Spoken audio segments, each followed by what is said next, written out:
आज मैं जिस फिल्म को एक्सप्लेन करने जा रहा हूं वह एक खतरनाक साइको किलर की कहानी है जो एक के बाद एक शहर की खूबसूरत लड़कियों की हत्या कर रहा है। उसकी हत्या करने की शैली इतनी परफेक्ट है कि पुलिस 60 सालों से उसे पकड़ने में नाकाम रही है। हर घटना इतनी जटिल होती है कि पुलिस हर बार उलझ जाती है।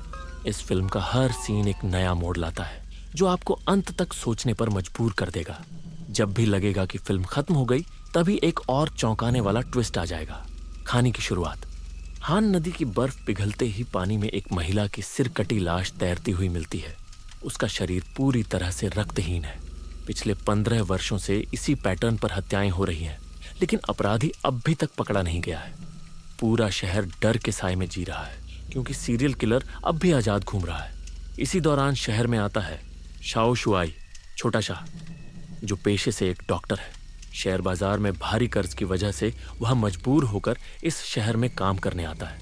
मरीजों का इलाज करते समय वह उनकी चेतना खोने की स्थिति को नोटिस करता है, जिसमें वे भ्रमित करने वाले सपने देखते हैं। एक दिन एक मरीज का सपना शाओ शुआई को चौंका देता है। कोई व्यक्ति अगर 100 से ज्यादा हत्याएं न कर चुका हो तो इतनी सटीकता से हत्या का वर्णन कर पाना उसके लिए संभव नहीं। लेकिन और भी हैरान करने वाली बात यह थी कि यह रहस्यमयी व्यक्ति कोई और नहीं बल्कि शाओ शुआई का मकान मालिक था। वह रोज सीढ़ियों के पास उसे देखता था, लेकिन कभी शक नहीं हुआ। मकान मालिक न सिर्फ कच्चा मांस खाने का शौकीन था, बल्कि अपने कसाई बेटे को भी मांस काटने की परफेक्ट ट्रेनिंग देता था। यह सब देखकर शाओ शुआई को शक होने लगता है। एक दिन वह नीचे कसाई खाने के पास एक काले प्लास्टिक बैग को देखता है, जिससे पीले रंग के बाल जैसे कुछ बाहर निकल रहे थे। उसी पल उसे एहसास होता है कि उसकी जिंदगी एक भयानक बुरे सपने की ओर बढ़ रही है। उसी रात कसाई अपने पिता को इलाज के लिए लाता है और साथ ही एक खास तरह का मांस गिफ्ट करता है। शाओ शुआई मना नहीं कर पाता और उसका न्योता स्वीकार कर लेता है।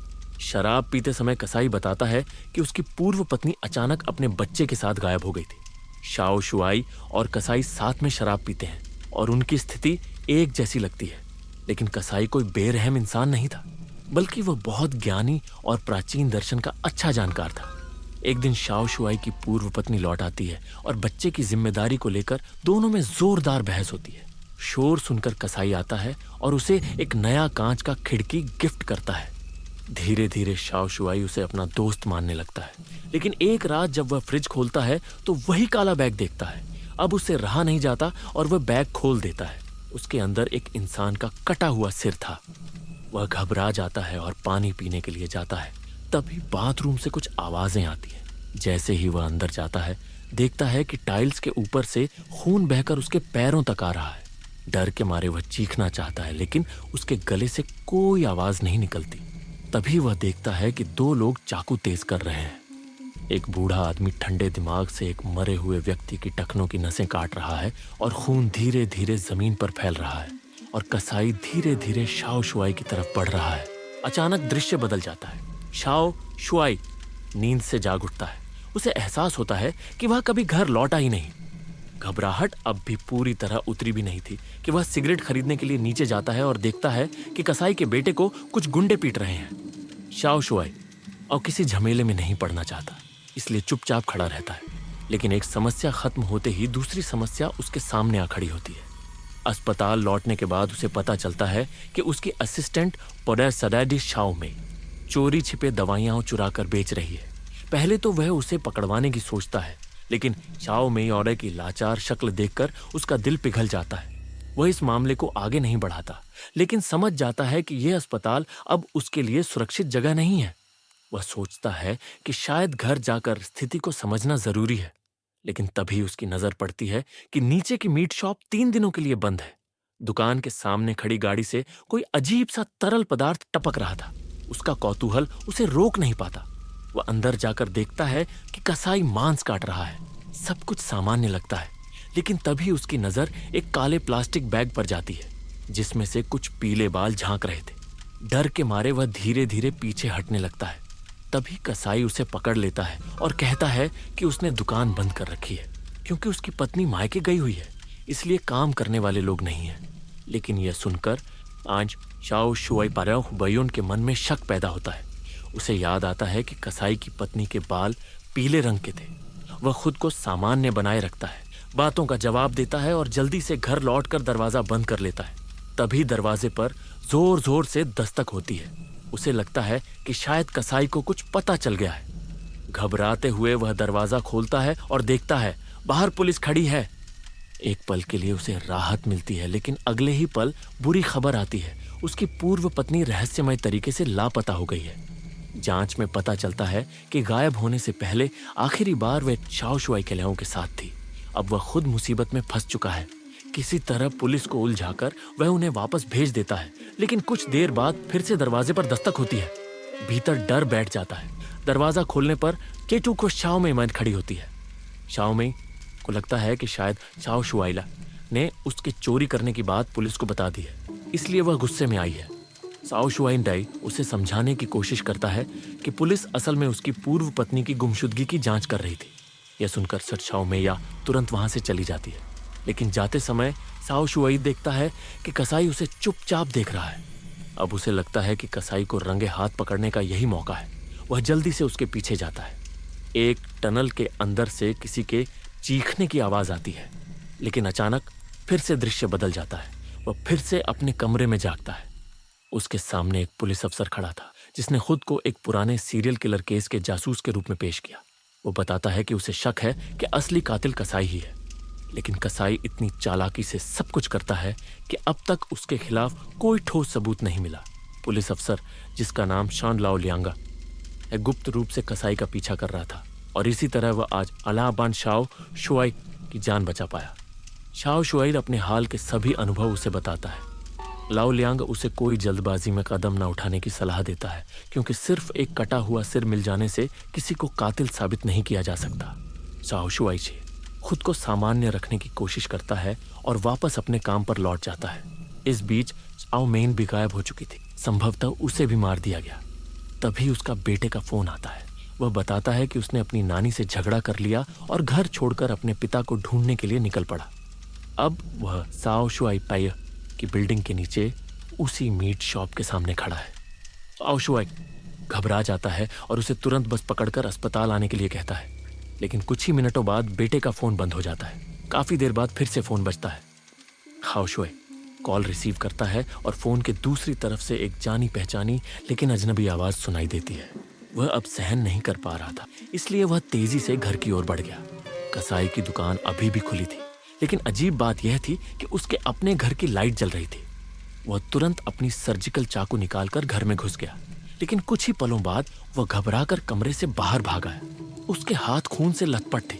संदेह कसाई पर था, लेकिन जिसकी आंखें निकाल दी गई थीं, वह असल में कसाई नहीं बल्कि एक टैटू वाला अनजान आदमी था।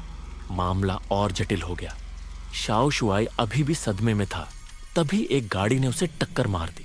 होश आने पर उसने देखा कि पुलिस लाओ लियांग नए कपड़ों में वहां खड़ा था, और उसने पुष्टि की कि उसका बेटा सुरक्षित है। लेकिन दुर्भाग्य से उसकी पत्नी की लाश मिल चुकी थी और पुलिस ने पूरी गाड़ी की तलाशी ले ली थी। इसी बीच शाओ शुआई के घर से हत्या का हथियार भी बरामद हुआ। स्थिति बेकाबू होते देख लाओ लियांग सच कबूलने ही वाला था, लेकिन तभी शाओ शुआई ने महसूस किया कि मेज पर जो हस्ताक्षर थे वे लाओ लियांग के नहीं थे। तो क्या वह अब तक शाओ शुआई से झूठ बोल रहा था? शायद वही कसाई और उसके बेटे का असली रक्षक था। यह सोचते ही शाओ शुआई ने उसे मारकर बेहोश कर दिया। इसके बाद वह एक बेसबॉल बैट लेकर फिर से कसाई की दुकान पर पहुंचा, ताकि कोई और सिर ढूंढकर अपराध का सबूत जुटा सके। कसाई से नजरें मिलते ही दोनों के बीच जबरदस्त लड़ाई छिड़ गई, लेकिन तभी पुलिस वहां पहुंच गई। शाओ शुआई ने अपनी आखिरी ताकत से उस काले प्लास्टिक के बैग की ओर इशारा किया, लेकिन सबको चौंकाते हुए बैग के अंदर केवल एक पीले रंग का गाय का सिर था। पूछताछ के दौरान शाओ शुआई ने हत्या के शिकार लोगों की सूची बताई, लेकिन इसमें एक और बड़ा खुलासा हुआ। शाओ माई और कसाई की पत्नी दोनों लापता नहीं थे, बल्कि वे शाओ शुआई के खिलाफ गवाही देने आए थे। शाओ माई ने बताया कि उसने शाओ शुआई को अस्पताल से दवाएं चुराते देखा था और उसने कई बार उसका पीछा किया था। अपने बचाव में एक बार शाओ शुआई ने उसे मारा और बेहोश कर दिया था।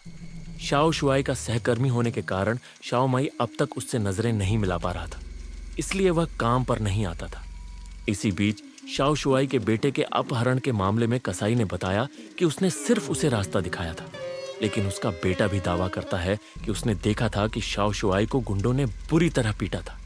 इन सभी तथ्यों को मिलाने पर ऐसा लग रहा था जैसे शाओ शुआई की हाल की सभी घटनाएं केवल उसकी कल्पना मात्र थीं। शाओ शुआई ने जोर से विरोध किया, लेकिन तभी पुलिस ने उसके सामने एक महिला की तस्वीर रख दी। शाओ शुआई पूरी तरह स्तब्ध रह गया। तस्वीर में जो महिला थी वो एक अमीर व्यापारी थी जो ब्याज पर पैसे देती थी, और उसने एक समय पर शाओ शुआई को भारी कर्ज दिया था जिसे वह चुका नहीं पाया था। और उसके घर के फ्रिज में उसी महिला का कटा हुआ सिर पाया गया। जिस टैटू वाले व्यक्ति को शाओ शुआई ने घायल किया था वह इसी अमीर महिला का भाई था। उसके अनुसार शाओ शुआई व्यापार में नुकसान के कारण कर्ज नहीं चुका सका था। इसी दौरान वह अमीर महिला नींद की बीमारी से जूझ रही थी, इसलिए शाओ शुआई उसे अपनी क्लिनिक में इंजेक्शन लगाने लगा ताकि यह ब्याज के रूप में गिना जाए। लेकिन एक दिन वह महिला अचानक गायब हो गई। उसका भाई चुपके से जांच करने लगा और उसकी बहन की कार के कैमरे में शाओ शुआई को उसकी लाश ठिकाने लगाते देखा गया। इस मौके का फायदा उठाकर टैटू वाला आदमी शाओ शुआई को ब्लैकमेल करने लगा और उससे पैसे मांगने लगा। लेकिन शाओ शुआई भाग निकला और जब उस पर दबाव डाला गया तो उसने उसे चाकू मारकर अंधा कर दिया। इतने सारे सबूतों के सामने आने के बाद शाओ शुआई की आखिरी उम्मीद लाओ लियांग था। लेकिन तभी पुलिस ने खुलासा किया, लाओ लियांग असल में कभी था ही नहीं, वह सिर्फ शाओ शुआई की कल्पना था। असल में वह उसका मानसिक चिकित्सक था। उसके इलाज से शाओ शुआई को अपनी सारी यादें वापस आ गईं। जिस रात उसकी पूर्व पत्नी उससे मिलने आई थी उस रात वे दोनों पुरानी यादों में खो गए थे। लेकिन उसी रात शाओ शुआई के दिमाग में केवल उस अमीर महिला की तस्वीर घूम रही थी। नशे में डूबे रहने के कारण उसकी वास्तविकता की समझ कमजोर हो गई थी, जिससे दोनों के बीच झगड़ा हो गया। हालांकि सारी सच्चाई सामने आ गई थी। शाओ शुआई अब भी अपनी पत्नी की हत्या करने का आरोप मानने को तैयार नहीं था। इसी बीच अमीर महिला की मौत भी प्रत्यक्ष हत्या नहीं थी। उसने ज्यादा ड्रग लेने की वजह से दम तोड़ दिया था और शाओ शुआई ने सिर्फ उसकी लाश छिपाने की कोशिश की थी ताकि कर्ज से बच सके। अब उसके मानसिक अस्थिरता के सबूत के साथ उसके खिलाफ सभी आरोप तय कर दिए गए। उसकी कोई भी बात पुलिस को विश्वसनीय नहीं लगी। लेकिन घटनाओं की असली सच्चाई अभी भी पूरी तरह सामने नहीं आई थी। शाओ माई ने इस मौके का फायदा उठाकर अस्पताल की दवाएं चोरी करके महंगे दामों पर बेचना शुरू कर दिया। इसी बीच कसाई ने अपने पिता को चेतावनी दी कि समय बदल गया है, चारों ओर कैमरे लगे हैं, इसलिए अब सतर्क रहना होगा। फिर उसकी पत्नी की कार के कैमरे के फुटेज से पता चला कि असली हत्यारा कौन था। एक बूढ़े आदमी ने उसके सिर पर वार करके उसकी हत्या कर दी थी और कसाई ने अपने पिता के अपराध को छिपाने में मदद की थी। शाओ शुआई को नशे में डालकर उसके घर में हत्या का हथियार रख दिया गया ताकि संदेह केवल उसी पर जाए। लेकिन शाओ शुआई के फ्रिज में मिला सिर उस अमीर महिला का नहीं था, बल्कि यह टैटू वाले व्यक्ति का खेल था। वह जानता था कि अगर अमीर महिला की हत्या का राज खुल गया तो उसकी ब्लैकमेलिंग खत्म हो जाएगी। इसीलिए उसने सिर काटकर शाओ शुआई को डराकर ब्लैकमेल करने की कोशिश की। लेकिन तब तक शाओ शुआई मानसिक रूप से पूरी तरह टूट चुका था और उसके दिमाग में भ्रम पैदा हो गया था। धीरे धीरे वह वास्तविकता से अलग होता गया और उसकी कल्पना हकीकत को प्रभावित करने लगी। लेकिन अगर गहराई से सोचा जाए तो क्या कसाई का पिता वास्तव में मानसिक रूप से बीमार था, या फिर उसने इतने सारे हत्याएं करके भी अपनी पहचान छिपा रखी थी? उसकी आंखों में न डर था न शक। वह जैसे धैर्यपूर्वक इंतजार कर रहा था कि कब पूरी सच्चाई सामने आएगी। यह थी हमारी कहानी, जहां हकीकत और कल्पना की सीमाएं आपस में घुल मिल गई थी। लेकिन कभी कभी सच्चाई इतनी कठोर होती है कि केवल हमारा मन ही उसे समझ सकता है। इसलिए अंत में बस यही कहना चाहूंगा, हकीकत कभी उतनी आसान नहीं होती जितनी हम सोचते हैं। उम्मीद है कि इस कहानी ने आपको सोचने पर मजबूर किया होगा। अब मैं विदा लेता हूँ, लेकिन याद रखें, हमारे चारों ओर हमेशा कुछ अनदेखे सच छिपे रहते हैं। कभी कभी वे हमारी कल्पना की तरह हमारे सामने आते हैं और कभी हकीकत को और भी ज्यादा सवालों से घेर देते हैं। धन्यवाद। फिर मिलेंगे अगले सफर में।